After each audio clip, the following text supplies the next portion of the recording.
What's going on, everyone? Welcome on into a live edition of Falcons Today. It is July 18th, and we are very close to training camp. So we're going to look at some training camp battles on today's show. We're also going to review ESPN's cornerback rankings, see where they put AJ Terrell. We'll check out a trade candidate for Atlanta. A lot of ground to cover on today's show. But as always, we like to let the audience get involved for the first few minutes of each live edition. So, shout out your city for me in the chat. It's great to see where people are tuning in from. I'll be in Atlanta this weekend. I was supposed to fly out in about 3.5 hours, but I got a nice email from Delta saying my flight's been delayed 90 minutes. So, let me know where you're tuning in from. Maybe you can pick me up from the airport at 12 p.m. now, or 12 a.m. actually.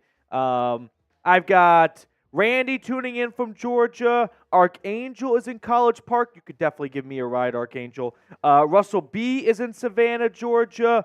Get in the comment section. Don't be a stranger. Let me know where you're tuning in from. It's always fun to see how, big fan bases stretch, as we talked to Dirty Birds fans today, and tomorrow it's another team and whatnot. And it's great to see, as we have a whole bunch of teams covered here at Chat Sports, which fan base is the loudest and the proudest and the largest. We got Tampa being represented by Mr. A221. I've got Hamilton, Ontario. Got the Hamilton Tiger Cats, right? From Brandon. Trucker Mike is watching from Little Rock, Arkansas. Funeral Services is in Savannah. Marlon's here. What's going on, Pete? Oh, what's going on, Petey? Sorry I'm late. Tracy, California. Marlon, no worries. Not late at all. Good to see you, my guy. Hope you're having a good day. Appreciate you tuning in as always. So, continue to shout out your city for me in the chat. Remember, like the video too. It goes a long way to support the channel. I know it might not feel that way, but a simple like the video can really start to get a nice snowball effect and get more eyeballs on the channel. Then I get more studio space, and then you guys get more content and video at home.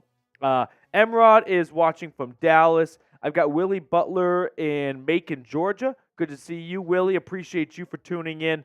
Now, we are going to talk about AJ Terrell for a portion of today's live show. This is when you know that you are in July of the NFL offseason. We're talking cornerback rankings. Not going to lie to you guys. It's a little bit dry out there. It's a little barren, but I do want to react to ESPN's cornerback rankings for AJ Terrell. I'll give you my opinion on the matter. But is AJ Terrell a top 10 corner?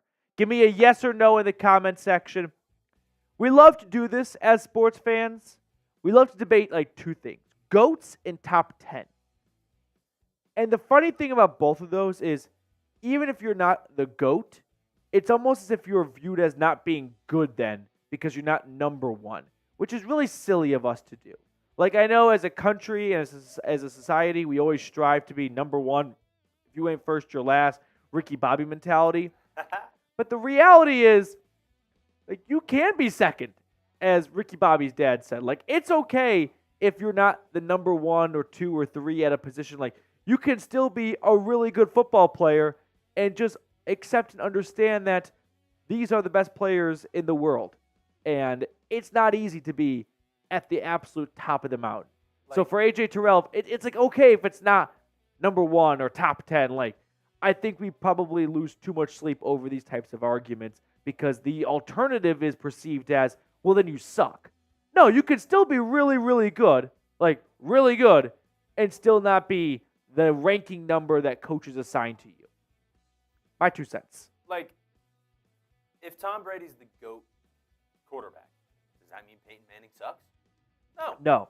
Does that mean Drew Brees sucks? Right. No. But if you get into an argument about who's the better quarterback, Peyton Manning or Drew Brees, whichever player comes out behind, they're gonna it's almost as if we're gonna assign them a negative connotation of well, they're not that good. They're just not as good as Peyton Manning, but that's okay. Peyton Manning is a top 5 quarterback in NFL history. So, is AJ Terrell a top 10 quarterback right now? Archangel says yes. Willie Butler says yes. Marlon says top 10. Don't be afraid. Let me know your opinion down below.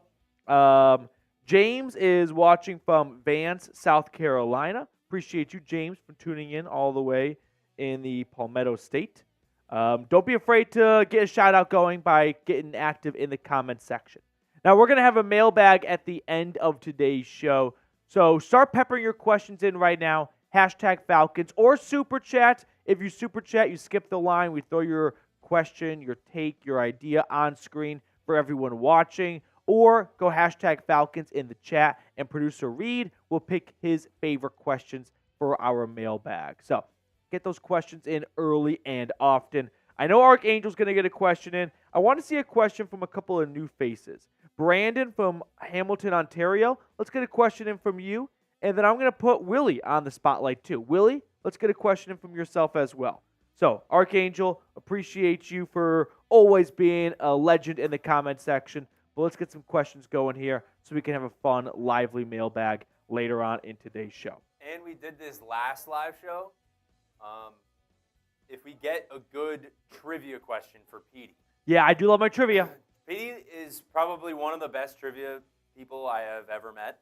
And last show we had a really good trivia question, and it tied into the trivia question that we had. It was the same player. Yeah.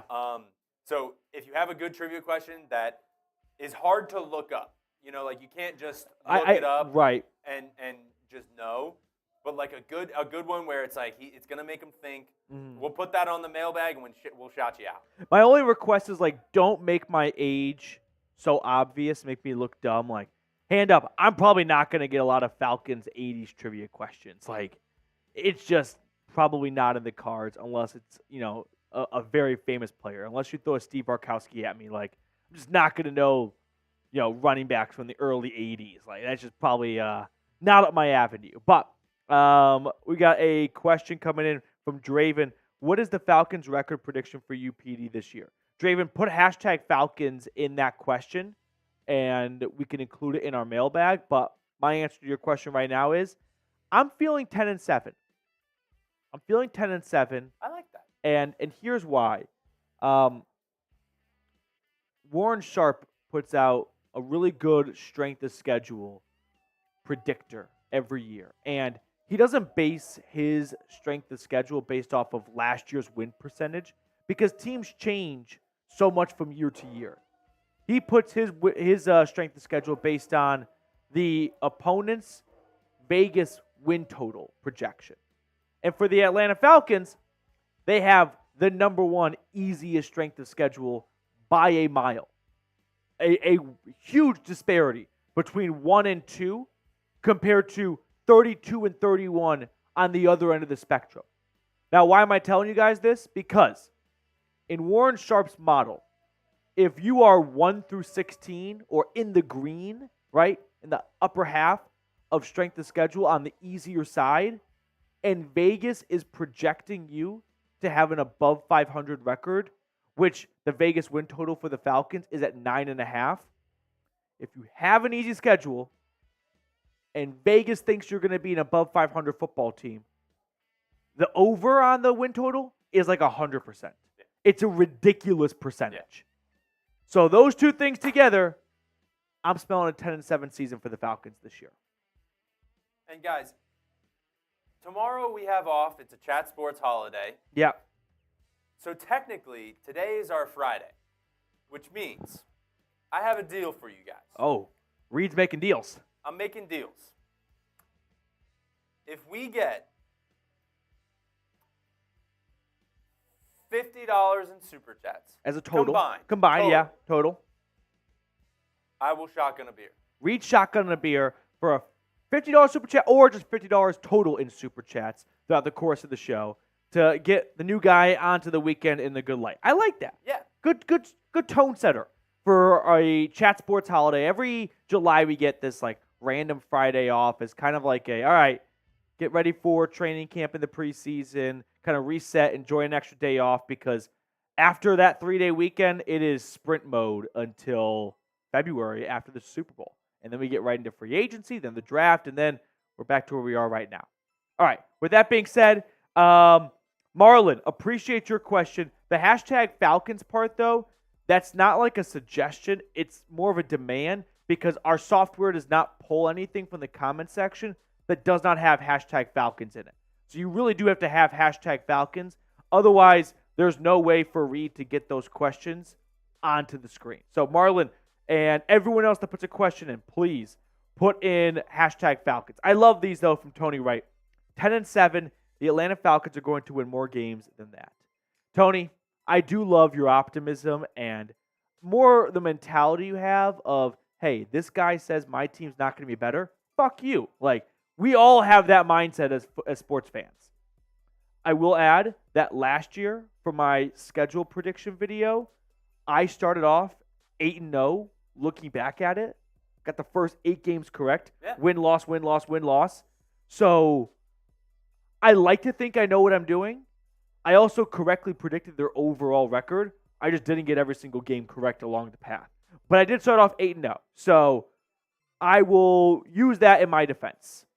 All right, coming up on today's show, latest news and rumors, training camp battles as a little bit of a primer for you guys because training camp will be here in 4 or 5 days before you know it. And then that mailbag we were just talking about. So hashtag Falcons or Super Chat. If you Super Chat, you do one of 3 things. You support the channel, you skip the line, and you get Reed one step closer to shotgunning a beer and getting himself ready for the long weekend.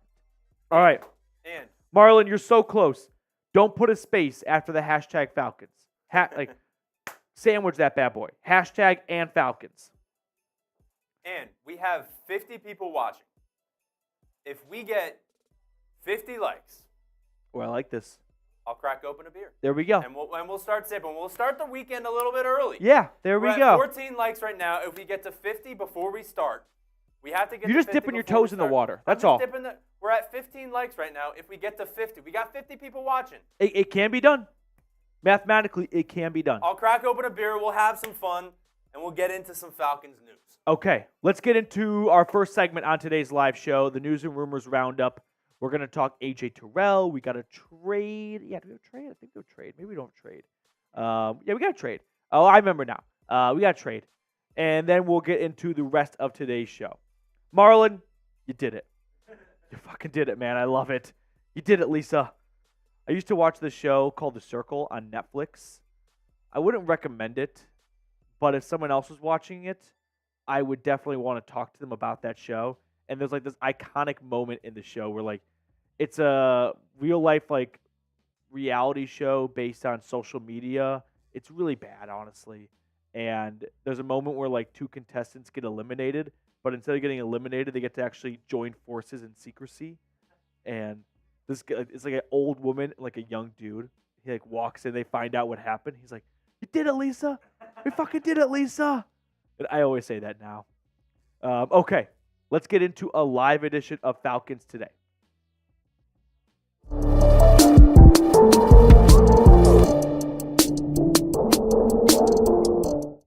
What's going on, everyone? Coming up on today's show, we're going to talk about ESPN's cornerback rankings and where AJ Terrell fell in them. Plus, we're going to look at a trade candidate for the Falcons going into training camp. But quick reminder, do me a favor, hit that thumbs up button. It goes a long way to support the channel. So if you like the content we produce here, do me a favor and like today's video. But let's start with the ESPN cornerback ranking. So the folks at Bristol have been polling NFL coaches, GMs, execs, scouts, having them rank different position groups. And today, they released, or on Thursday, I should say, they released their cornerback rankings. And if you look at them, you might notice a name is not in the top 10. Patrick Surtain comes in at number 1. I wholeheartedly agree with that. Denzel Ward at number 2. Denzel Ward is a really, really good corner. The only knock is the lack of availability at times. He's had a lot of injuries in his career. But when he's on the field, he very well could be the second best cornerback in football. He comes in ahead of Sauce Gardner and L'Jarius Sneed. And then you got Jalen Ramsey, Trent McDuffie. I do think Trent McDuffie is really underrated. Jair Alexander, if this was a 2021 cornerback poll, I would agree with it. Not so sure anymore. Jalen Johnson at 8 seems criminally low for how good he was last year. Devin Witherspoon after 1 season clocks in at 9. And then Derek Stingley, he had 5 interceptions this past season, and he only played 11 games. So you can see the potential. But AJ Terrell, while he did not get into the top 10, he was an honorable mention, along with Marlon Humphrey, Trevon Diggs, Charvarius Ward, Christian Gonzalez, and Marshawn Lattimore. So let's talk about AJ Terrell being snubbed, left out of the top 10. This might not be what you want to hear, but it's my honest answer, which is I'm not too upset by this. Could you make a good argument that AJ Terrell is top 10? Yeah, I very well could. Christian Gonzalez, he was honorable mention. Devin Witherspoon, who I think of the other rookie, he wasn't bad for Seattle by any stretch last year, but I think you can definitely point to some really good points and arguments that AJ Terrell could be the number 9 cornerback. But ultimately, I think AJ Terrell is in a good spot in terms of these cornerback rankings of just outside the top 10, but very well could also be a top 10.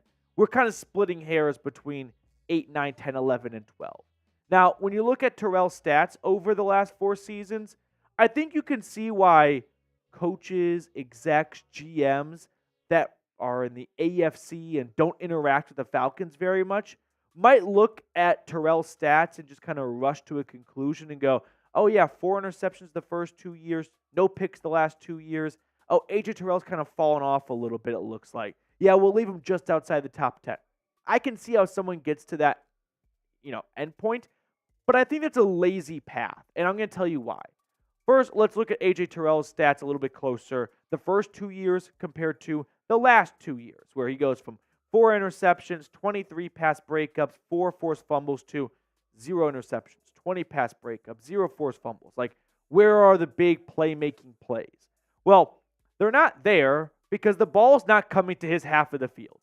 Look at the coverage stats over the last 2 years compared to the first 2 years. He was targeted 40 fewer times. Completions are down. Yards allowed, down. Sure, touchdowns up by 1. So I'm not surprised that AJ Terrell doesn't have a bunch of interceptions or pass breakups. AJ Terrell, guys, isn't getting the football thrown his way nearly as much as he was his first 2 years in the NFL. Now, here's what an NFL personnel evaluator had to say about AJ Terrell.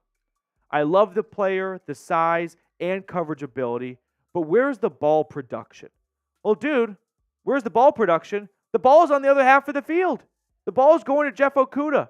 The ball is going to Casey Hayward. The ball is not going to AJ Terrell. Are we going to penalize him because no one throws to his half of the field as much as they were before? Look at those top 10 players and toss in AJ Terrell and targets per game over the last 2 seasons.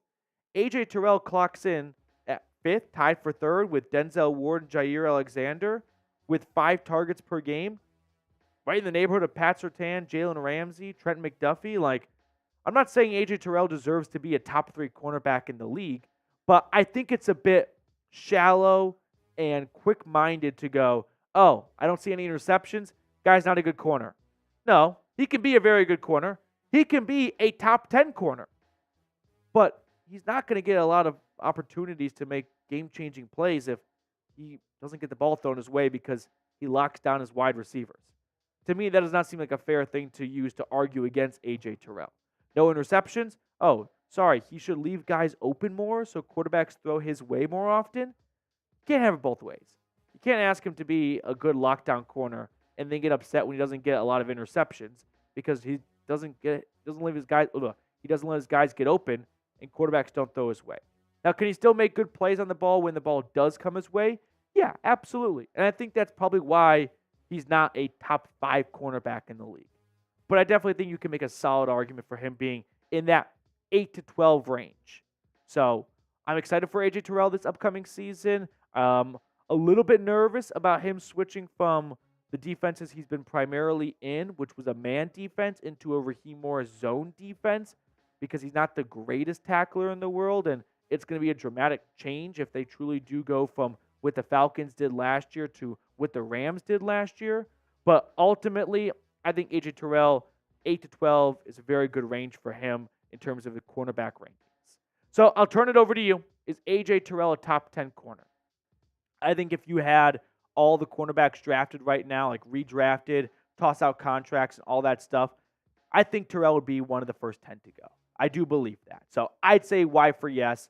But like I said earlier, I'm not going to let ESPN poll rankings by coaches and execs cause me to lose sleep because, a lot of these guys, well, I'm not saying they're not very intelligent and know the league like the back of their hand, but I think you do find coaches and scouts that live in the AFC or NFC, and if they don't play a team from the other division for a few years, they may not know those players super duper in depth and well.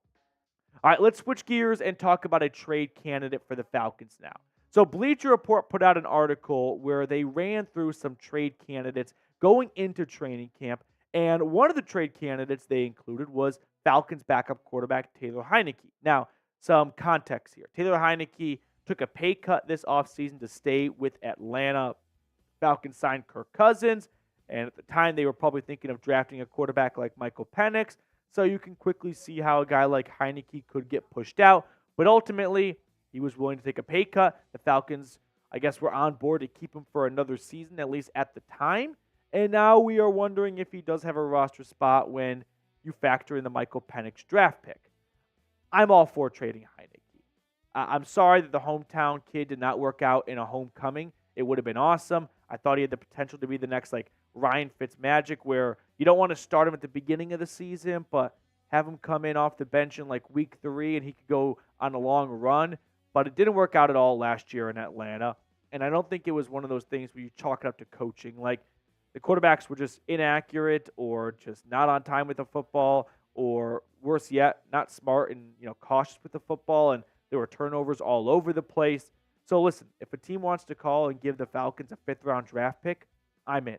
Last year, we saw the Browns trade Josh Dobbs to the Arizona Cardinals right after roster cutdown day, or right before roster cutdown day at the end of the month of August, and Cleveland got a 5th-round draft pick out of it. So if we see Michael Penix start to look really good, yeah, I'm not going to be opposed to getting a day 3 draft pick. So with that being said, we're going to talk some trivia here in just a second. So list the 6 quarterbacks that have started for Atlanta since 2008. There's some obvious ones. I'll tell you right now, one of them is Taylor Heinicke. And then there's another one that's played a lot of football games for this team since 2008. But list the 6 quarterbacks that have started, not just played, but started for Atlanta since 2008. We will reveal this answer at the end of today's show. Now, Heinicke, taking a closer look, was not very good last year, right? Started 4 games for the Falcons, came in at halftime in that Titans game where it really wasn't much better than the first half with Ritter. 890 yards, 5 touchdowns, 4 interceptions. But he was really good for a stretch in 2021 to 2022 with the Commies. I mean, he gave Tom Brady the closest game of their Super Bowl run for the Bucs. So Heinicke has shown flashes of potential, but ultimately it didn't work in a homecoming for him with the Falcons last year. But the big question we have to answer before we talk about trading Taylor Heinicke away is, can Michael Penix earn the QB2 job? I'm not saying can he have the QB2 job, but can he earn the backup quarterback position where the coaching staff feels comfortable that if something were to happen to Kirk Cousins, they could lean on Michael Penix? At the end of the day, he is still a rookie quarterback. So I don't think that it's the safest or brightest idea just to assume oh, he was a top 10 draft pick. Yeah, absolutely, he can be QB2. No, let's watch during the preseason and training camp. Does Michael Penix look like a quarterback that the coaching staff would be okay with having a start or 2 in him if that were to arise because of an injury to Kirk Cousins? So if Penix shows us during the fall or during the summer and August that he is capable of being a legitimate starting quarterback where he can fill in for Kirk Cousins, or most importantly, I'd say, help Kirk Cousins get ready every single Sunday, that's the biggest job of the backup quarterback. Can he help Kirk Cousins get ready in the film room, put together good game plans, notice things from the defense? If he can't get to that level in year 1, which, hey, that's not a bad thing or a scary thing, that's just a reality of a lot of rookie quarterbacks, then you may want to keep Taylor Heinicke around for a little bit longer. But if you can't get that, if you can get that out of Michael Penix, then a draft pick for a QB3, that's not a bad thing at all. So, with all that being said, what do you guys think about trading Taylor Heinicke? Let me know in the comment section whether or not you'd be open to that idea or not. Bleacher Report put together this trade idea. We'll throw it on screen for you in just a moment here. It's got the Falcons getting a 2025 5th-round draft pick and the Raiders getting Taylor Heinicke. If things get choppy with Gardner Minshew and AOC over in Las Vegas, maybe add a 3rd quarterback to the mix and kind of spice up the competition a little bit. I will remind you guys, the Falcons do not have a 5th-round draft pick in next year's NFL draft as a result of the tampering investigation with Kirk Cousins and some other guys.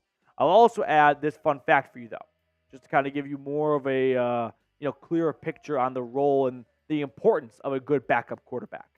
75% of NFL teams have had their starting quarterback miss 4 or more games in a season since 2021. So the NFL has clearly put in a lot of rules and a lot of emphasis on protecting the quarterback, and you can kind of see why. Like last year, pretty much 1 in every 2 teams had to go to their backup quarterback at some point for some reason. So while Kirk Cousins luckily has been an Iron Man his entire career, last year we saw he is mortal. He tore his Achilles, which I don't know if there's guys you think have a better chance of tearing their Achilles or not, but Kirk Cousins, Matt Ryan, like Eli Manning, like those types of quarterbacks, they always struck me as guys that just aren't going to get injured, right? There's just something about them where they just feel inevitable. But last year we saw that was not the case for Kirk Cousins. So it is important to have a quality backup. So let me turn it over to you one more time. Should the Falcons trade Taylor Heinicke? Give me a T for trade or type P for pass down below in the comment section. Give me your thoughts down below. Now, I do want to just share the other Bleacher Report trade candidates. They have them ranked, I believe, in like likelihood. So number 1, they've got Brandon Ayuk, where they put the Patriots and the Steelers as a potential destination for him. Matt Judon going from the Patriots to either the Lions or Ravens. Keep an eye on James Bradberry. He was bad last year for the Eagles. Maybe the Cardinals or Raiders would be interested in his services. Darius Slayton. Keep an eye on that name because the Giants drafted Malik Neighbors. They added Allen Robinson, Jalen Hyatt, and Wan'Dale Robinson, a couple of SEC guys. They're young and up and coming. So Darius Slayton might get pushed out of the Big Apple, and I really think the Falcons should look into Darius Slayton if that were to be a possibility. T. Higgins doesn't feel likely to go anywhere. Another Bengal, Jackson Carman, Panthers or Titans. Jack Conklin, Atlanta does not need an offensive lineman. I wish that Bleacher Report included the Falcons for Hassan Reddick. However, they put the Lions or the Niners. And then Taylor Heinicke, like we just talked about. And then Cam Hayward from the Steelers going to either the Eagles or the Lions. All right, one quick thing before we get to our trivia answer for today's show. If you want to get some Falcons gear in your closet, go to chatsports.com/ATL combo. You can get this Falcons t-shirt and hat combo 45% off. I put that link in the comments and description of today's video. So get some new Falcons gear in your wardrobe before training camp and the preseason gets here, because once the season gets here, all those sales, they're going to go away. They're not going to be offered in season. So save future you some money right now by going to chatsports.com/ATL combo. I put that link in the comments and description of today's video. All right, let's revisit our Falcons trivia question for today. List the 6 QBs that have started for Atlanta since 2008. Basically, since they drafted Matt Ryan. So, when I thought of this question before I even looked at the answer myself, I was able to come up with 4 very quickly. The 5th one came 5 seconds later. The 6th one I could not pull. So let's see if anyone did any better than me. But the 6 quarterbacks are Matt Ryan coming in at number 1 with 222 starts. Desmond Ridder at number 2 with 17 starts. Mariota with 13 starts. Heinicke with 4 starts. And then go back to the early days of Matt Ryan. Chris Redman, former, I think he was a Raven first and then a Falcon, 2 starts. And then I was able to get Matt Schaub because I remember that weird game in 2019. I think it was in November where he filled in for an injured Matt Ryan for just 1 week. But I went 5 for 6. Let me know how you did down below in the comment section. All right, that will do it for us on today's show. Thank you guys so much for tuning in. Enjoy the rest of your day, and we will see you all later.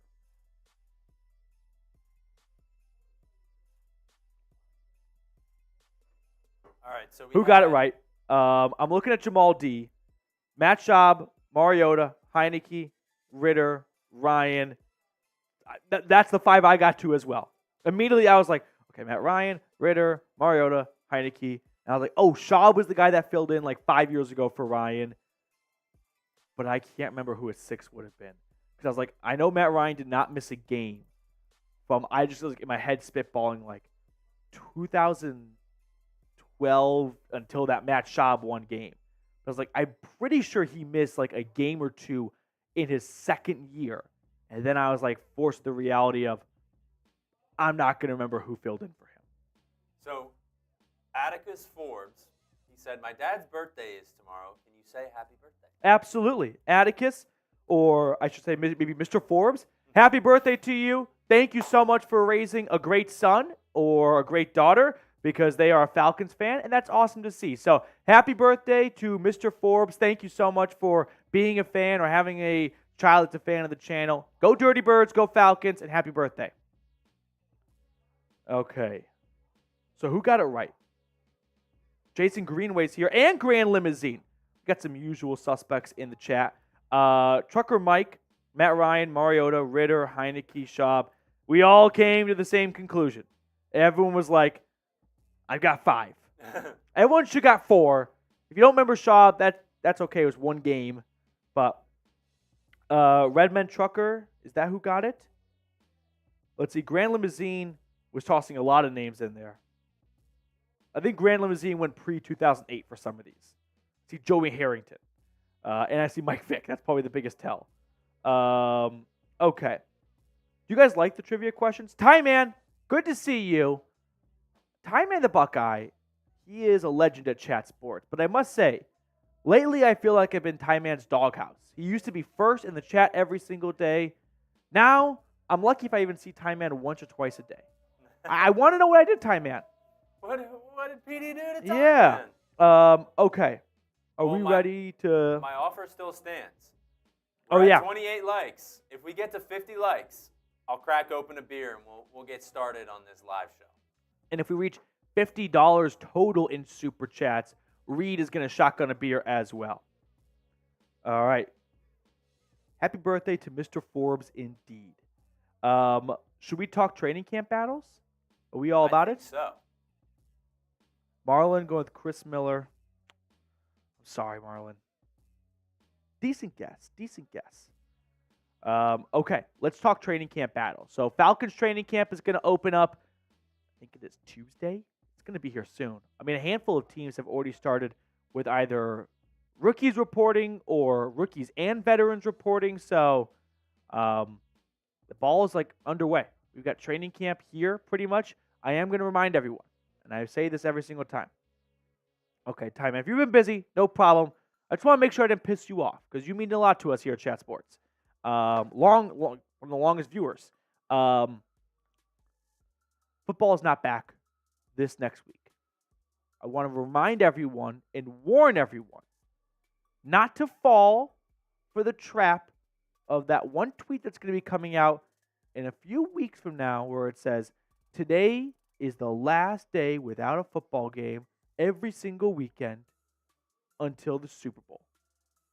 Don't fall for that trap. It's a trap. It's a lie. Football is not back until NFL Week 1. I know that's not what you want to hear. It's not what I want to hear. I miss football more than you guys. Trust me, I do.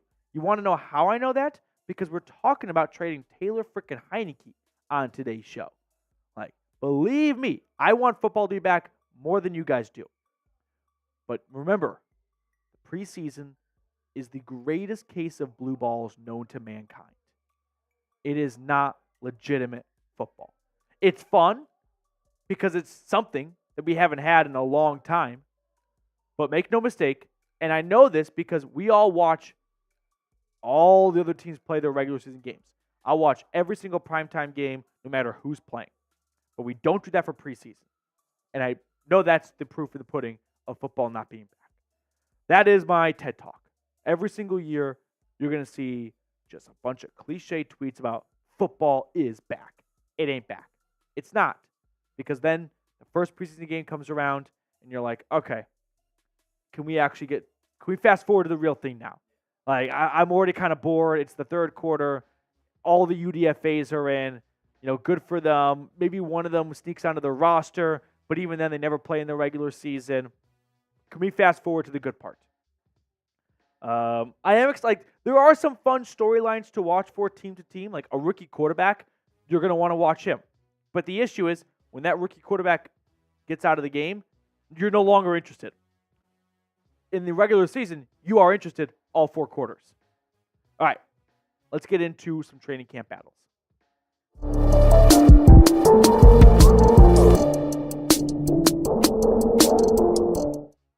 Coming up on today's show, I want to run through some training camp battles for you guys as a little bit of a primer with Falcons training camp just a few days away. Let this serve as a little bit of an appetizer and a little bit of a refresher for what to keep a close eye on over the next few weeks and going into the preseason. So, the first training camp battle I think we all have to keep a close eye on is Clark Phillips against just veteran corners in general, because the Falcons did not draft a cornerback, but instead they signed a handful of veteran cornerbacks. And it's up to Clark Phillips to hold on to the CB2 job. I think at the present moment, it is his job, but it's a very close race and very thin ice for the second-year man out of Florida. So when you look at Atlanta's cornerback room, I'll refresh everyone's memories. They made additions like Antonio Hamilton from the Arizona Cardinals. They dragged Kevin King out of semi-retirement after he didn't play football the last 2-3 seasons. They signed Harrison Hand. He was with the Vikings for a little bit. Dane Cruikshank, he's been all over the league. Mike Hughes was a recent addition, not this offseason, but the one before it. So there are a lot of veteran players pushing for that starting job, and most, if not all of them, have more experience than Clark Phillips. But the second-year, fourth-round pick out of Utah, he came on pretty strong at the end of last season. 27 tackles, 1 tackle for loss, 5 pass breakups. He took over as pretty much a starter from Jeff Okudah. And there were some good plays, like that Jets game. I thought he did a great job, especially in tackling and run stopping and on those quick screens and whatnot. But there are definitely some, strides for improvements that need to be made. But that's perfectly fine and normal for any young player, no matter where they were selected. But it's going to be on Phillips to fend off the likes of an Antonio Hamilton, who last year with the Arizona Cardinals played 14 games, had 11 pass breakups, 1 interception, 40 tackles. I think the Falcons have a pretty good idea as to what kind of player Antonio Hamilton is, and if they want to play it on the safer route, that very well could be the play. But if they want to find out if Clark Phillips can be a long-term starter for them, opposite of Terrell, that's going to be the much more enticing and higher upside option. Another guy to watch for, Mike Hughes. With the Falcons last year, 21 tackles, 2 tackles for loss, 1 pass breakup. I've seen some people softly pencil in Hughes as a bit of a starter. I don't think they're very well in touch with the team. If Mike Hughes was going to start this year, wouldn't he have started at the end of last year when Okudah got benched pretty much? I think so, but he wasn't. They went with Clark Phillips.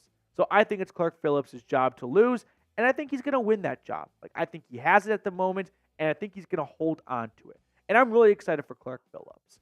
I was really high on that draft pick. He was awesome at Utah. One of the best ball-hawking cornerbacks in college football coming out. There's a lot of upside to Clark Phillips' game. He may not be the biggest cornerback in the world. He may not be the strongest in terms of winning those 50-50 jump balls with wide receivers, but he's got great speed, great quickness, great ball skills.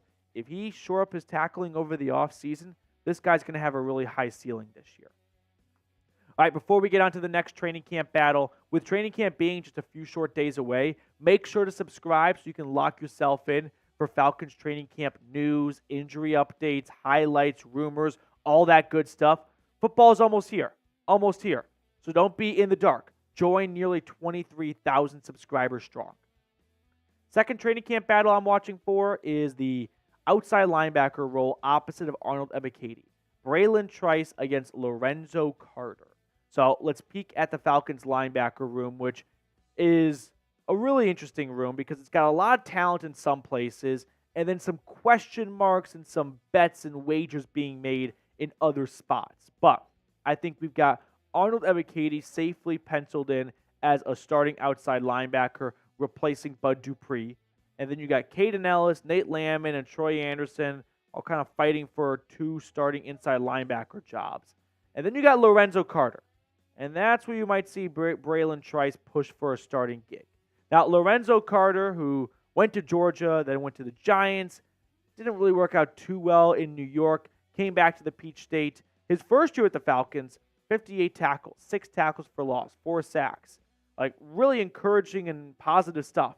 Then year 2 with Atlanta, not as good as the first year. And I'm not quite sure what contributed to this relegation other than he saw less time on the field. And I'm not sure what led to that because we saw some good stuff from him in 2022. So not really sold on, a clear explanation as to why the coaching staff decided, all right, we're going to take Lorenzo off the field a little bit more in 2023. But if Bralen Trice, the rookie out of Washington, puts together a really strong training camp in preseason, it's not like Lorenzo Carter's got that job just sewed up and there's no doubt about it. This is an opportunity for a third-round draft pick to earn a starting role in week 1 of their rookie season. That is not the case for most third-round draft picks or even a lot of second-round draft picks for that matter. But Bralen Trice was drafted to a team that's got an open competition at that starting outside linebacker job. And Trice was one of the most productive and impactful edge rushers in college football the last 2 seasons. Now, my prediction or my gut tells me it's Lorenzo Carter's job to start the season. I'd pump the brakes on a rookie third-round edge rusher just coming out and shocking everyone and taking the job in the first 5-6 weeks of training camp. Maybe as we get into the season, if Lorenzo Carter isn't playing well enough, they may decide just to make a change because they got to try something else because it ain't working at the moment. But I think every single year we all are victims to drinking the rookie Kool-Aid where we look at the stats they had in college and we're like, oh my God, that's going to carry over instantly to the NFL. And that's not the case. And we see that from time to time. And we saw that last year, Clark Phillips, just a 4th-round draft pick. He didn't win that starting job over Jeff Okudah, who got way more experience. So I think it's Lorenzo Carter's job to begin the year. However, I do think at some point we might see Bralen Trice take over that starting role. Now, how would you grade the Falcons' defense? Give it an A, B, C, D, or F for me down below in the comment section. Give me your Falcons letter grade for the Falcons defense letter grade. I'm not even speaking coherent English. Grade the defense. Let me know what you're giving them. I'll give the Falcons defense a B-. I feel like that's kind of on the generous side, but Jesse Bates, AJ Terrell, Grady Jarrett, they've got some Pro Bowl, playmaking guys at all 3 levels. Moving on to the next training camp battle, Nate Landman versus Troy Andersen. Maybe I'm a bit of a football junkie, but I'm glued to this training camp battle. I've gone back and forth way too much for anyone to care about an inside linebacker job, but I care. And I don't really know who's going to come out ahead. Nate Landman did a great job. He did more than a great job. He did an awesome job of filling in for Troy Andersen, who suffered a season-ending injury in Week 2 against the Lions. Landman had 110 tackles, 7 tackles for loss, 2 sacks, 3 forced fumbles, 1 interception. He wasn't just an adequate, reliable run stopper. The guy was a playmaker. He was forcing turnovers. He was one of just 3 players to have an interception on the season. He was a catalyst on that defense. Now, Troy Andersen, on the other hand, was really good his rookie year at stretches. A lot of optimism and hope going into year 2. Ultimately, an injury just wiped it all away. But it feels like Troy Andersen's going to get that job back. But I'll just say right now, I'd love to challenge the Falcons coaching staff to find a way to get both guys on the field. Lean into your strengths. If you don't have a bunch of great safeties or corners, I know the new trend is you want an extra DB on the field as teams have more wide receivers. It's the best way to counter that. But let's get the best 11 guys on the field. And I think Troy Andersen, Nate Landman are 2 of the top 11 defenders on this defense. So ultimately, as much as I have tried to speak into the prophecy that Troy Andersen Nate Landman will be the starting linebacker because of how well he played last year filling in, I think we're going to see the job go back to Troy Andersen. He's not bad at it by any stretch. He was picked in the 2nd round for a reason. I think the Falcons are really high, as they should be, on Andersen. So ultimately, I think their starting job will revert back to him. But this is a great problem for the Falcons to have. For once, on one spot on defense, they have too many good players. When was the last time Falcons fans could say that? 4th and final training camp battle, Richie Grant versus DeMarco Hellams. Of all the training camp battles, I wouldn't say this is the most lopsided, but it kind of feels the most lopsided, despite not a lot of data backing that up. So we've got a former 2nd round pick in Richie Grant trying to regain his starting role from last year's 7th-round pick out of Alabama, DeMarco Hellams, who didn't put together a whole bunch of stats last year because he didn't play much for the beginning portion of the season, but would later on start to have some really good numbers. DeMarco Hellams ended the year as the starter, taking over from Richie Grant, although he did miss the last week of the season due to an injury.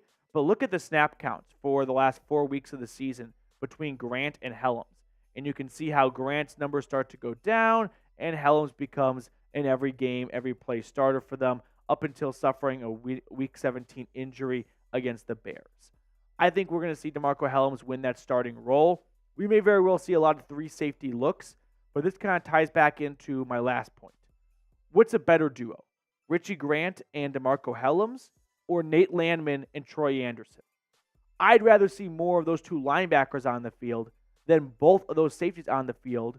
But because everyone loves 3 safety looks these days, we're probably going to see more of a 3 safety set with Bates, Hellams, and Grant getting on the field, where I challenge the Falcons coaching staff to, I know it's not conventional and it's a little bit, adequate. It's a little bit dated to put on an extra linebacker, but if they're better at football than Richie Grant, maybe that's a spot you don't have to overthink it. Just get your best 11 on the field, as simplistic as that may sound. All right, before we wrap up today's show, have you ever been to Falcons training camp? Give me a Y for yes or give me an N for no down in the comment section. Let me know if you've ever been to Falcons training camp. I think every single sports fan or football fan should go to training camp at some point. It's a great way to kind of see a little bit behind the scenes. Plus, you get to kind of meet some of the lower level players on the roster, get some autographs. So let me know if you've ever been out to Falcons training camp before. All right, some trivia for today's episode. Michael Vick, 67 starts in Atlanta. How many times did he rush for 100-plus yards in a single game? Don't expect anyone to know the number right on the dot, but let's see how close you can get. Only looking at his time in Atlanta, 67 starts, how many times did Michael Vick rush for 100 or more yards in a single game? Pause the video, think about it. I'll give you 5 seconds, and the answer's coming up in 3, 2, 1.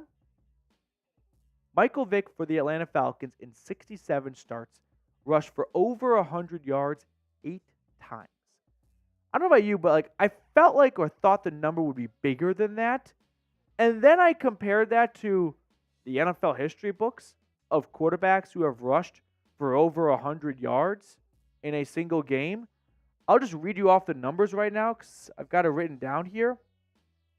Michael Vick, by the way, comes in second place in his entire NFL career, doing it 10 times with a mixture of the Philadelphia Eagles. That trails Lamar Jackson, who's done it 13 times.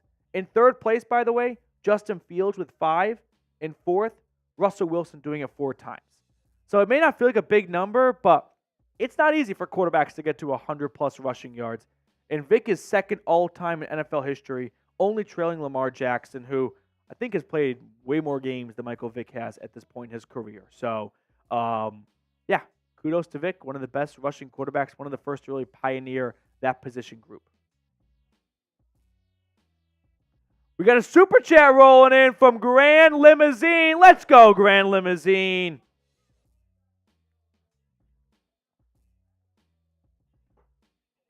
Jason, you just typed 8 now. It's too late. Too late. $20 super chat from Grand Limousine. Shout out to you, Grand Limousine. I'm going to Atlanta this weekend. My fiance's friend's wedding. It's my second wedding in Atlanta over the last 2 months where I don't know anybody at the wedding except for my date. So I've got to make some friends. I made a friend last time. Made a friend with my fiance's friend's boyfriend. He was a cool dude. It's always funny. We kind of bonded over not knowing anybody. I was going to say, it's always funny when you find people at a wedding and you're like, do you know anyone here? Yeah, we're all in the same boat here. But Grand Limousine, I think I got to persuade the rest of the group my girlfriend, my fiance. It feels weird saying fiance. It feels so snotty. To take Grand Limousine to the wedding. I can't think of a better way to pull up in style. Or have you guys like sub in for whatever, driving service they have to leave the wedding. So shout out to Grand Limousine. It's the best spot in Atlanta. Appreciate you and all your super chats as always. Matt saying you gone over the AJ stuff already. We did. We talked AJ Terrell earlier in today's live show. So rewind if you want to go over that portion. It was the beginning of our first segment. I want to ask this question again. Who has been to training camp? Yeah. This is a good question because I've never been. I grew up in Philadelphia, like outside of Philadelphia, but I've never been to a training camp, and I feel like that's so much fun. They're a lot of fun to go to. Like I said, it's a great way to see how these players interact and not interact, but just act away from the cameras of Sunday. Yeah. And you're like, whoa, I didn't realize that guy was so outgoing and friendly because I only know him as the backup safety. Yeah. And you're like, whoa, I didn't realize that starting player, like, not to, badmouth them, but like, was a little bit standoffish or like not as like friendly or like eager to sign autographs. You know what I mean? Like, it's fun to be like then you have a different appreciation for some guys on Sunday where you're like, I'm really pulling for him because he was super cool at training camp. He stayed behind and signed autographs for 30 minutes after everyone else went inside. Yeah. So you're like, he got a sack or he got a touchdown. Like, I love that for him even more now. And you know what? Grand Limousine, you sending them $20, I'm going to go crack open a beer. Let's go. Grand Limousine. Appreciate you. We're cracking open a beer. We're $30 away from producer Reed shotgunning a beer. So if we get to $50 in Super Chats, Grand Limousine has us nearly halfway there. $50 in Super Chats, and Reed is going to shotgun a beer. Before you leave, put the mailbag weigh in on, please. Yeah. So we got Archangel in the chat, Ty Man the Buckeyes in the chat. Tony, I kind of like what you're saying here. Our linebacking core and our defensive line is deep in 2024.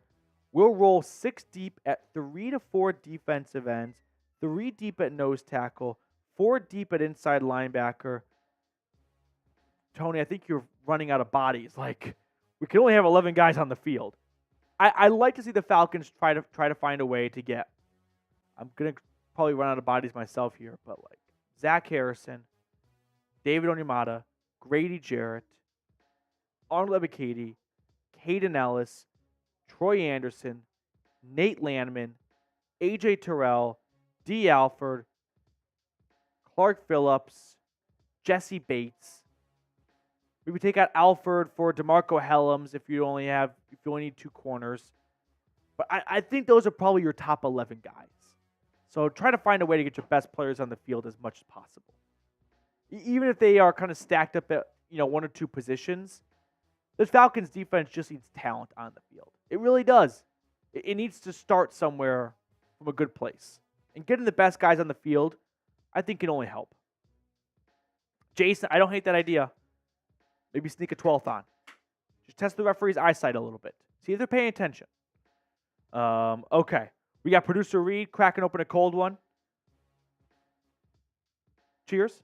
There you go. Appreciate it to Mr. Grand Limousine. Shout out to you for always supporting the channel. Thank you, thank you, thank you. And go check them out. Next time you're in need of a lift in Atlanta, Grand Limousine. Place to go. I always forget that like limousines exist. I'll see one and I'll be like, they're awesome. That's awesome. Yeah. If you're ever leaving like a concert or a sporting event, someone leaves in the limousine, everyone's jealous. And I just know everyone in there having a blast. Oh yeah. You feel like you're on a cruise ship on the car. Like on the highway. Okay.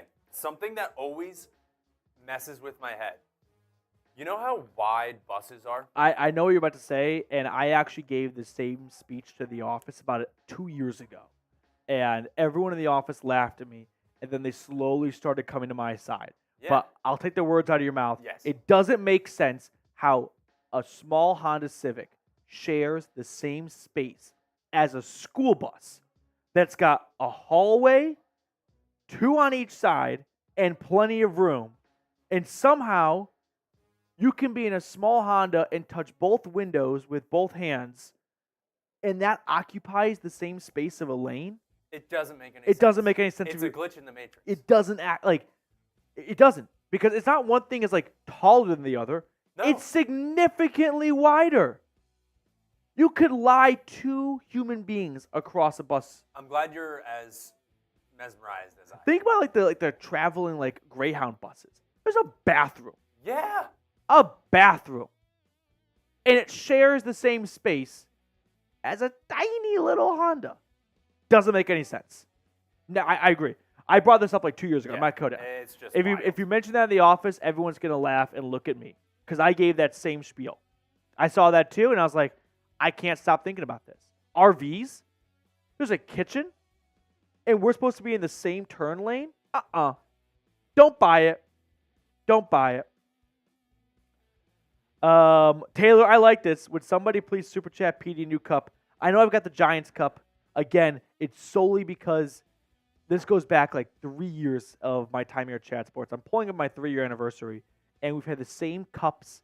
It's like these just generic cups from, I don't know, like Costco. It's like blue or silver blue. There's like 10 of them in the cupboard. And some people are better about cleaning their cups than others. And I was tired of getting a cup that was kind of gross. And I was like, well, I don't know which cup was mine from yesterday, which I cleaned, because they're all the same cup. And then at the start of this football season, our Giants host got a big like care package from a viewer who's a season ticket holder and passed along some of the swag they got, and that included some Giants cups. And I was like, I'm going to get one of those because I know no one but me and the Giants guy are going to use these Giants cups, because why would anyone else use a Giants cup?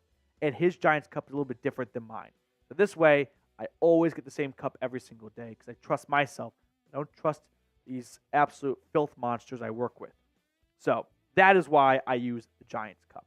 But if someone sends the super chat in for a Falcons cup, I wouldn't say no. I would not reject that. Jason, you want an address? Okay. We can put an address in there.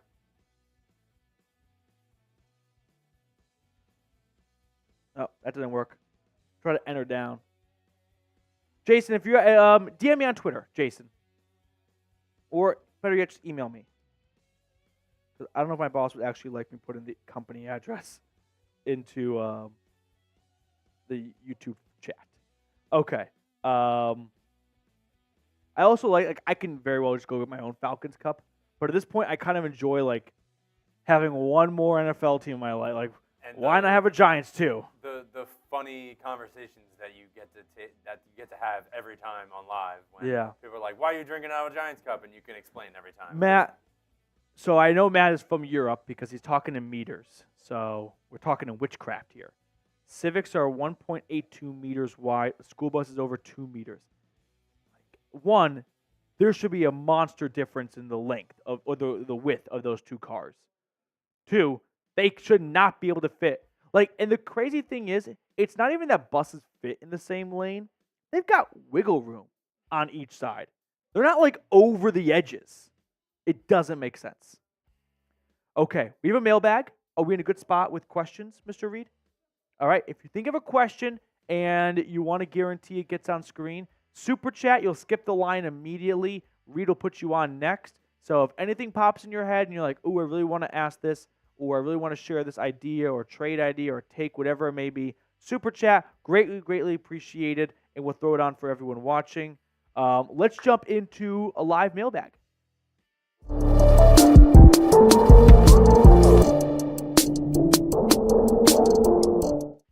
What's going on, everyone? Welcome into a mailbag edition of Falcons Today. I'm answering questions that were asked during our live show, which airs every Thursday at 5 p.m. Eastern. So come hang out with us next Thursday if you have a question you want to ask.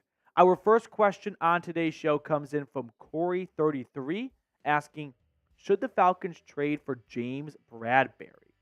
There have been some trade buzz and talk surrounding the Eagles' corner after, honestly, just a disastrous 2023 season. If you don't know much about James Bradberry, I can probably condense it into just one game for you. The Eagles, Seahawks, Monday Night Football game, Drew Lock comeback, where he threw to James Bradberry's side of the field every single play and drove down the field and got a game-winning go-ahead touchdown. So that kind of sums up James Bradberry for you.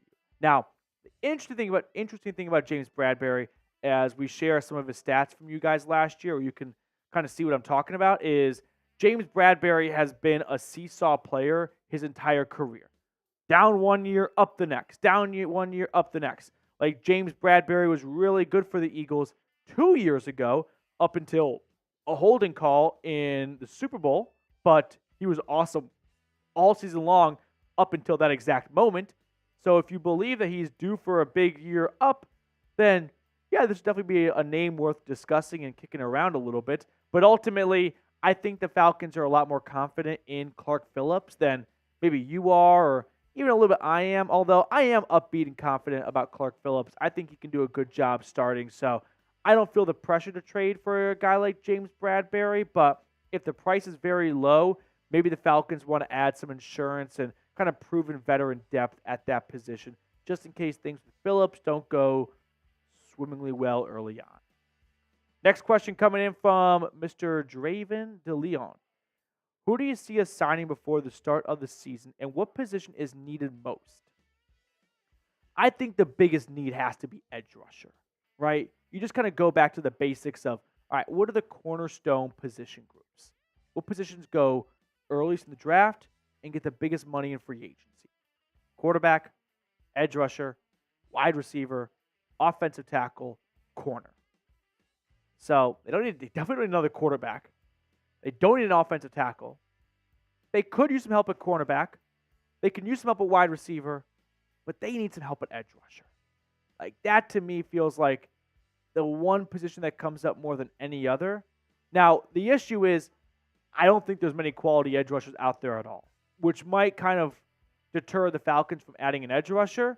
So I'll toss in a sneaky wide receiver. I think the Falcons are going to be a very pass-happy offense this year. And they've got two good receivers in Drake London, who's awesome, and then Darnell Mooney. Rondale Moore, I think we all look at as kind of like a half-glass full project because you got him for, Desmond Ridder. So it's almost like a win because you got something for a dead man walking. But I'm still not convinced that that Rondale Moore can be a number 3 receiver in a very pass-happy offense that's going to be used a lot more than most other number 3 wideouts. So a name that comes to mind, like Darius Slayton from the New York Giants, if he gets pushed out of New York, keep an eye on him. Archangel, what's going on, dude? What team will the Falcons beat that we have no business beating, and which team will we lose to this year that we have no business losing to? Because let's just be honest, we do this every year. I mean, you're absolutely right. It's not just a Falcons thing. I'm going to pull up their schedule. Every single team loses a game they have no business losing to. The number one example of this, by the way, I think is the Kansas City Chiefs. Every single year they find themselves just messing around in a game they have no business doing that. Last year, it was the Colts. A few years ago, it was also the Colts. Remember, it was like at home Monday night, Jacoby Brissett. They nearly lost to the Titans to Malik Willis. So, like, it's not just the Falcons. Every team has a game pop up where they sleepwalk and they get caught doing so. So, a game the Falcons have no business winning, but they do pull off. The first couple of weeks of the season are tough. Like at Philadelphia, the Eagles are going to be a tough out this year at the very least. On the road, plus don't you kind of feel like the Eagles are going to have a bit of a vengeance to start the year on a high note after cooling off very much at the end of last year? Also, I don't like that Eagles matchup because it's on the road, it's on Monday night, and the Eagles are going to have some extra rest because they play on Friday of week 1 down in Brazil. So I don't like that opportunity right there. The Chiefs home, Sunday Night Football, week 3. I like that one. I'll go with week 9 home against the Cowboys. This is going to be a game where Cowboys fans are going to feel like, hey, we can take over the Benz. We can have more fans there. We're the Cowboys. We're America's team, yada, yada, yada. And I would love to see the Cowboys get pantsed. I'd love to see the Falcons just come out and blitzkrieg and shit pump them. And the Cowboys look around and go, what just happened? We thought this would be an easy win on the road for us where we have more home fans than them. No. I'd love to see that game be a win for the Falcons. And then a game that kind of scares the bejesus out of me for Atlanta, at Denver. It's not easy going to Denver, playing at the altitude. It's Sunday, November 17th. It's going to be a bit chilly. There's a warm weather birds. It's not going to be great conditions. I don't like that game for Atlanta. Marlon Kuzi, what's going on, Marlon? Do we have enough money to grab Stephon Gilmore? Sorry, Petey. yes. The answer is yes to any question about do we have enough money to sign blank. The Falcons at the moment have like $14-ish million in cap space. Don't quote me. But they can generate a whole lot more by restructuring a contract or two, extending AJ Terrell. Like, there is cash at their fingertips. It just takes a couple of faxes and some paperwork to get it done. So the Falcons absolutely have money to sign Stephon Gilmore. Plus, as we get closer to training camp, these guys are going to probably lower their price a little bit. They're going to become a little bit more desperate to get signed to a roster. So if Stephon Gilmore was looking for a 1-year, $10 million contract in March, it may be down to 1 year, $7 million, which, let's be honest, like as exciting as it is for Clark Phillips to hopefully run with the starting cornerback job, like I'd be lying if I said that Stephon Gilmore would be a downgrade from Clark Phillips. Like, Stephon Gilmore could easily come in and kick ass. He did that for the Cowboys last year. He's done that for a couple of straight years since being NFL Defensive Player of the Year for the Patriots. Mr. or Mrs. Jelani Laster. Do we go get Matthew Judon? I think we'll see Matthew Judon get traded middle of the season. You got to kind of look at it through the New England Patriots lens. New GM, pretty much Elliott Wolf. New head coach. You really think the first thing they want to do before the season is let's make life more difficult for us by trading away one of our top defensive players? Probably not. Maybe they should trade Matthew Judon away and get a good draft pick for him and sell high on the moment. But my guess is they are going to want to bet on themselves. They're going to want to prove everyone wrong and prove that this Patriots team can overachieve expectations. And they're probably not going to want to make life more difficult for themselves by trading away one of their top pass rushers. Now, if Bill Belichick was still the head coach and felt like he wasn't going to be going anywhere depending on how this upcoming season went, maybe he would think with a little bit more of his brain than his heart and go like, yeah, let's do what's best for the team, and that's getting a good draft pick for Judon. But I don't think we're going to see a first-year head coach and GM combo do that with their top edge rusher. Now, before we look at some of the other trivia, some of the other questions on today's show, make sure to subscribe to the channel, and not only subscribe, turn on your notifications. The reason I say that is training camp is here pretty much, so I don't want you guys in the dark on any new signings or injury news or anything like that. So turn on your notifications. That way when breaking news videos come out, you're the first one to know. Jason Greenway, what's going on, buddy? Over/under wins for our Atlanta Falcons. CLNS preseason equals blue balls. PD for president. Jason Greenway is just a man of slogans. The guy just thinks in like movie lines. And that's the way I think too. So I love it, Jason. Over/under wins. I'd put the over/under for the Falcons at 9.5. They have the easiest schedule in the NFL based on two metrics, and that's hard to do. Last year's strength of schedule for all their opponents this year, like last year's win percentage, actually, for all their opponents this year, and the opponent's projected win total from Las Vegas, which is something that Warren Sharp calculates. So the Falcons have the easiest schedule by a mile, and they're projected to be good by Vegas. You put those two things together, I think we're looking at a 10-7 season for Atlanta. Emrod777. Why hasn't Heinicke Ngakoue been signed yet? Do you think front office has too much confidence in the defensive line? I think from a general NFL perspective, Heinicke Ngakoue did not sign with the Bears until August of last season. So he waited out a long time a year ago. So this wouldn't be the first time in the world we've seen Heinicke Ngakoue kind of wait a little bit to get the contract maybe he's looking for, and he's willing to wait and see if a GM will blink first. So I think that's probably why. Also, multiplied by the fact that he's coming off a broken ankle and wasn't all that spectacular for the Bears a season ago. Like, that's definitely a big contributing factor. But does the Falcons front office have too much trust in this defensive line? I think Raheem Morris is really excited about the defensive line. I think he's looking at it through the following lens. Man, Grady Jarrett, Pro Bowl defensive tackle, an absolute staple of this team, and a perennial force in the middle of this defensive line for years.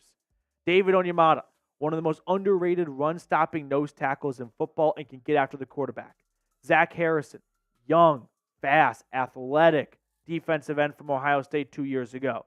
And then a couple of draft picks that Raheem Morris had a say in. Rukarororo, Brandon Dorless, Zion Logue. He's probably soaking up the youth side of things here and wants to develop these guys and feels like he's the man for the job. Is that a good idea? Time will tell. I wouldn't make that bet, though. But I'm not surprised that a coach is making that bet because GMs love draft picks because that's how they prove their worth, and coaches love developing guys. That's how they prove their worth. So I think we're seeing those two things coincide right now. Matt, what's going on, dude? Who do you think will be the most productive player in our offense this year? I think Kirk Cousins can throw for 4,500 plus yards. He was on track to throw for nearly 5,000 yards last year. I think he's at that state of his career where he doesn't need to win with just sheer athleticism or brute strength, but with his head. Like, looking at the defensive coverage, watching a lot of film, kind of like with Peyton Manning and even Tom Brady towards the end of their careers. Like, they weren't winning because they were scrambling out of the pocket and extending plays. They were winning before the ball was even snapped. And we're starting to see that version of Kirk Cousins. And he's really good at that version. So the easy answer is Kirk Cousins, but I'm hammering Drake London this year. Like, I think he's going to have a career season. 1,200 plus yards. 8 plus touchdowns. I think we're going to see the best year from Drake London yet. Archangel, next one up, dude. What storyline excites you the most for this upcoming training camp besides Penix/Kirk battle?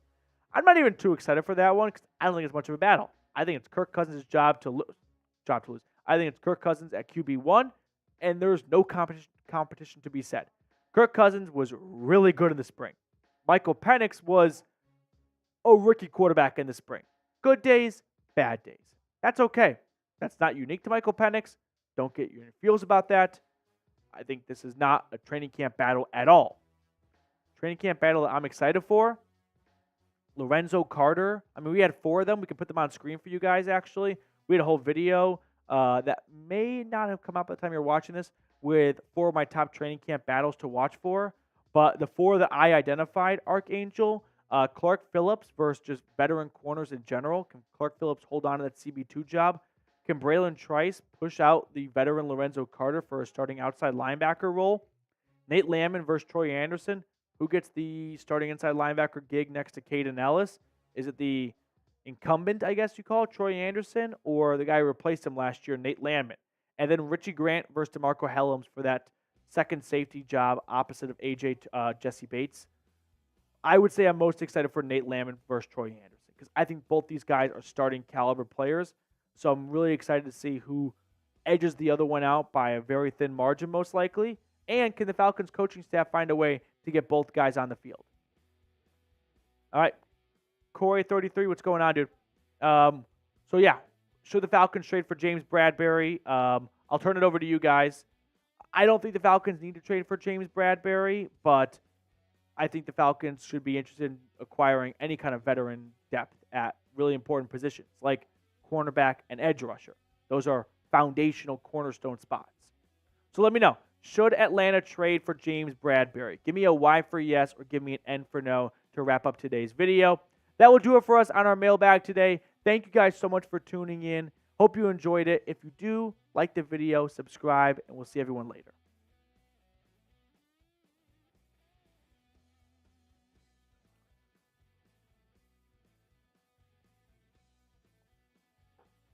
Taylor Elwell, how many rushing yards over 2K will Bijan get? Are we just speaking it into the prophecy that Bijan's destined for 2,000 yards? If you want trivia, can you name every NFL running back to rush for over 2,000 yards? Yeah, there's, I believe, 6 or 7 now. We can do this as a group. I'll start rattling off the names I know. I'm going to try to go back. I'm going to try to go in chronological order, most recently to oldest. Derrick Henry. I don't think Christian McCaffrey did it last year.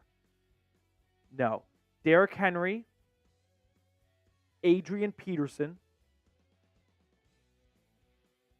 I think Sean Alexander did it. I know Terrell Davis did it. Todd Gurley? No. What's Jamal his face? Charles? I don't think Jamal Charles ever got to 2,000 yards. I said Terrell Davis. I believe Marshall Faulk did it. I know OJ was the first to do it. I'm missing one. I'm blanking on his name. Oh, I Who feel was like a it? big idiot. The running back for the Ravens in the early 2000s. Oh, Ray Rice. No, before Ray Rice. Early, like 2000, 2002-ish. Oh. Oh, Chris Johnson. That's a good Chris one. Yep. Johnson. Good job, ATL. Why am I blanking on Trucker Mike said, Chris Johnson. Chris Johnson? Are we at like 7 now? Or maybe He's sitting at home like, Chris Johnson, Chris Johnson. Jamal Lewis. Thank you, Wallace. You should have my job. That was the name I was thinking of. So the ones I know for sure, OJ, Terrell Davis, CJ2K, Jamal Lewis, Adrian Peterson, Derrick Henry. Maybe it's just those 6. Should we look up the answer now? I don't know if like. You want me to look it up? Yeah, look it up. Did like Marshall Faulk do it? He was a really good receiver. So that would carve out of his rushing yards. Who was the running back for the Rams? Like the LA Rams. Like the original LA Rams. He was really I'm feeling like a big dummy. I don't know if Barry Sanders did. So I thought we said that before. Who? Yeah. The loss from the Los Angeles Rams. Eric Dickerson. Yeah. Eric Dickerson. So we got OJ. So let's go in chronological order. Yeah. So OJ is first. Yep. Then I think Eric Dickerson. Yep. Then I think there's a big gap in time. Yes. I think the next one is You Terrell said him, Davis. though. No. You No? said him. Marshall Faulk? No.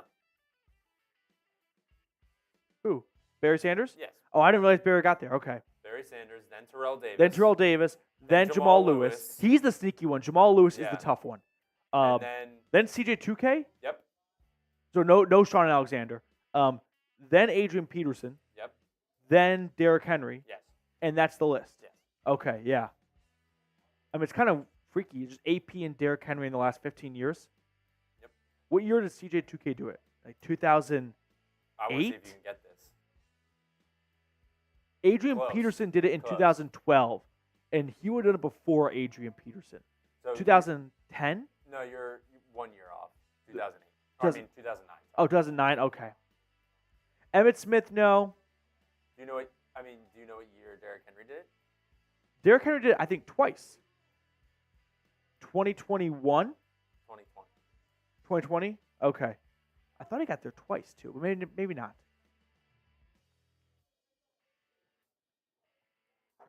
Okay. Well, that will do it for us on our live show today. We wrap up with some good NFL trivia. Yeah, that was good. Yeah. I remember that question, my all-time favorite question in all of trivia, because it combines my two greatest loves, football and history, and the numbers change. That's kind of a hint. There are 5 colleges, 5 universities that have produced a president and a Super Bowl winning quarterback. Now, these presidents and Super Bowl winning quarterbacks were undergrads at these colleges. So they didn't go there for law school later on in their life or something like that. Right. 5 colleges that have reached the mountaintop of football and government, U.S. presidency, and Super Bowl winning quarterback. We're not done yet. We're not done yet at all. ATL Jet Jones 11. Shout out to you, ATL Jet Jones 11. We had the CJ2K one. I don't know if we put that on screen. We did. Okay, my bad. When we were talking about it, I which put it up there. NFC South defensive line will get us the most trouble? So the Buccaneers last year, Yaya Diaby, That's what he our was angel really just good said. as a rookie. Vita Vea is always going to be a problem for you. Shaq Barrett's no longer there. Panthers, they don't have Brian Burns anymore, but they've got Derek, I'm blanking on his last name, from Auburn. I'm really losing my job today. Derek Brown. He went to Lanier, I believe. And they've got Jadeveon Clowney. Those are probably their 2 biggest hitters. The Saints defensive line, Cam Jordan, Brian Brzee. I would say the Buccaneers defensive line. Yaya Diaby, and Vita Vea, and don't they have one more guy, too, that they drafted? Kaleja Kancey. He was really good for them as a rookie last year. Their first-round draft pick. And Logan Hall, a second-round draft pick. Yeah, I would say the Buccaneers. That'd be my thought. Archangel, Saints they got Randy Gregory. The New Orleans Saints do have Randy Gregory. Although I'm not really that afraid of Randy Gregory. He kind of sells out for the pass. He doesn't try hard on the run at times. There's like an effort question with him a little bit. Like, I'm not too frightened by him. I'm sure I'm going to regret those words now, but no. I'll go with the Buccaneers. So I appreciate, I think it was Archangel that was getting people to like the video because Archangel. We were almost at 50 likes. And we are at 54 likes. I'm going to chug the rest of my beer. We're only $25 away from shotgunning a beer. We'll put on a 60-second timer. If we can get $25 in Super Chats in the next 60 seconds, Reed is going to shotgun a beer. That was his offer. It can be $5 Super Chats. It can be a boatload of $1 Super Chats or $2 Super Chats, or just a big you-know-what in the locker room dropping a $25, and we get Reed going into the long weekend on a high note. So I'm going to start the timer now. Oh, I also had the timer. Timer's on. Appreciate everyone, though, in the meantime, for always tuning in. It means a lot. But this will be every single year, people always laugh at one division and talk about the other division being an absolute dynasty. Last year, everyone laughed at the AFC South. Ended up being a really tough division. Came down to the wire for the Texans and the Colts. So everyone's laughing at the NFC South this year, which usually means they're going to be a powerhouse. Yeah. If Bryce Young looks like Bryce Young from Alabama, Derek Carr is going to be Derek Carr. Like, you kind of know what you have in him. And if Baker, kind of builds off of his bounce back season last year, and if Kirk Cousins, brings the Falcons to a 10, 11, 12 win caliber program, they're going to be a very difficult game for a lot of teams playing the NFC South that year. Shout out to Charles Coley. Yeah. Finally caught the live show. River Page, PD, when will you host the show Oiled Up? The first time I ever did a live show, my brother came into the chat, and he's a funny guy, and he super chatted, and I knew that he was in the chat because I saw him earlier, and he just has a knack of making me laugh, and he super chatted, how much do we have to super chat to get you to drop a button? Because I had a button-down shirt on or something, and that one got me to laugh. So, right, River Page, that was a good one. I don't think that day is going to happen, though. We've got a long ways to go. I've got a lot of morning workouts to do before I ever put on an oiled up show for you all. So I think my parents like to watch the live shows that I go on. Yeah. So I don't know if they're here now. ATL Jet Jones, let's go! A $20 super chat. We're only $3 away. Oh boy! From a Lord Buddy Bear! Let's go! Little teamwork to make the dream work. ATL Jet Jones with a $20 super chat. Buddy Bear, the 2-point conversion. Here's one to get it started. I'm a Raider fan, so it's up to you Falcons fans to keep it going. Thanks for filling in on Raiders, Reed. Lord Buddy Bear is a Raiders fan and a chat sports icon and staple within the walls here. You guys might think we're just BSing you, but the Super Chat MVPs, they get discussed way more than you think in the office and within the walls here of man, hopefully Buddy Bear's there today. Always a great time when he's hanging out here. So, Buddy Bear, I took over for Raiders for a little bit. Oh, I heard, yeah. What did you think, Buddy Bear? Be nice, Buddy Bear. Be nice. But ATL Jet Jones, shout out to you, man, doing the heavy lifting. Thank you so much. And Buddy Bear, always appreciative. And always great to see you in the chats of any live show. There are just some people that have kind of earned that respect level of oh, snap. Everyone kind of look a little bit nicer. Comb your hair. Buddy Bear's here. Yeah.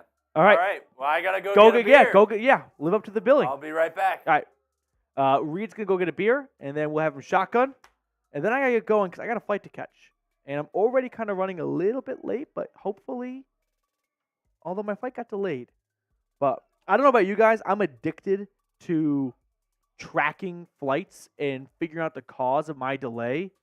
I'll go on the FlightAware app, and you can like figure out where your aircraft is coming from, and then start diagnosing why that plane is delayed. So evidently, there were some bad storms in Atlanta, which caused a couple of flights to get delayed, and that just had a ripple-down effect. Buddy Bear, I was at work. I was in and out. You did a good job on the little bit I saw announcing Chugs' game. Is Jeremy playing? I think he's playing. So on the Raiders channel, the producer is a guy named Jeremy Chugs, and he's been playing viewers in NCAA for not money, but like if they win, they get $100. If he wins, he gets nothing. I'm pretty sure. And he's 1-1 today. Yeah. So he had game 3 coming up, and I want to know how that one went. Jason Greenway, I live in San Diego. Hard to do super chats. Understandable. I'm guessing there's a pretty good, cost of living going on there in Southern California. Okay. We got Reed ready to shotgun. You want to come on screen, bud? Yeah, you can come on the big boy screen. Reed's graduated from his little box in the corner to the big boy camera. All right, everyone start spamming Reed, though. Shout out to Reed for offering up his liver for a $50 super chat. So, ATL, Jet Jones 11, go Falcons, dude. Buddy Bear, go Raiders, I suppose. Thank you guys so much. All right, everyone Spam ATL, spam Reed. 3, don't get my computer. That happened to someone else on the first day. 2, 1, go. It was a bad first day. Okay, we're off and running. Good form, a little bit of leakage, but you know what? That's the price of doing business. Attaboy, Reed. Write down the hatchet and let everyone know with visual and audio evidence. Reed, shout out to you, man. I can smell it. It's like the scene in Step Brothers. I can taste it. Is that ketchup? Ketchup and onion? I can taste it on my tongue. Yeah, now the tuxedo seems pretty fucked up. Okay. Charles. Hey, Matthew, I'm sure we can make sure you didn't miss out on that NCAA while you're down here in the ATL. Charles, are you offering sticks? We playing NCAA together? Because I'm looking for something to do tomorrow. I've got one thing planned out, but I'm all ears. So get in the comment section of the video. Let me know where to pull up, and I'll be my Tennessee Volunteers with Nico, Brew McCoy, Pierce, and the rest of the gang. All right, are we ready to sign off? Thank you to everyone for tuning in, as always. I love doing these live shows. It's a great way to kind of have a more, personal, interactive live chat and setting. So, awesome. Lord Buddy Bear in Wyoming, Happy Dads are known as Bitch Beer. Go Pokes, Buddy Bear. I don't know if you knew this, but I used to live in Wyoming. So, love the Cowboy State. Had a great year there. We'll see everyone later. Enjoy the rest of your Thursday and your weekend. And as always, thank you guys for tuning in.